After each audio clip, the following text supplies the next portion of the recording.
के तपाईले आफ्नो पासवर्ड nepal@123 वा ram1234 राख्नु भएको छ? यदि छ भने यो भिडियो अन्त्यसम्म हेर्नुहोस्। नेपालमा धेरैले आफ्नो नाम र जन्ममिति पासवर्ड राख्छन्। यो ह्याकरका लागि सबैभन्दा सजिलो बाटो हो। ह्याकरले डिक्सनरी अट्याक प्रयोग गरेर एकै सेकेन्डमा करोडौं पासवर्ड ट्राई गर्छन् र तपाईको एकाउन्ट ह्याक गर्छन्।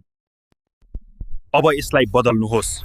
कम्तीमा 12 अक्षरको पासवर्ड बनाउनुहोस् जसमा ठूला साना अक्षर, नम्बर र सिम्बोल समावेश होस्। सम्झन गाह्रो भए पासफ्रेज प्रयोग गर्नुहोस्, जस्तै मेरो@घार@काठमाडौँ21 यो सुरक्षित र सम्झन सजिलो हुन्छ। एउटै पासवर्ड सबै ठाउँमा नराख्नुहोस्। हरेक सोशल मिडिया एकाउन्टको लागि अलग-अलग पासवर्ड राख्नुहोस्। पासवर्ड सम्झन गाह्रो भए बिटवार्डन जस्ता फ्री पासवर्ड म्यानेजर प्रयोग गर्नुहोस्। यसले तपाईको सबै पासवर्ड सुरक्षित राख्छ। आजै आफ्नो पासवर्ड परिवर्तन गर्नुहोस्। कमेन्टमा सिक्युर लेख्नुहोस् र यस्तै जानकारीका लागि हामीलाई फलो गर्नुहोस्।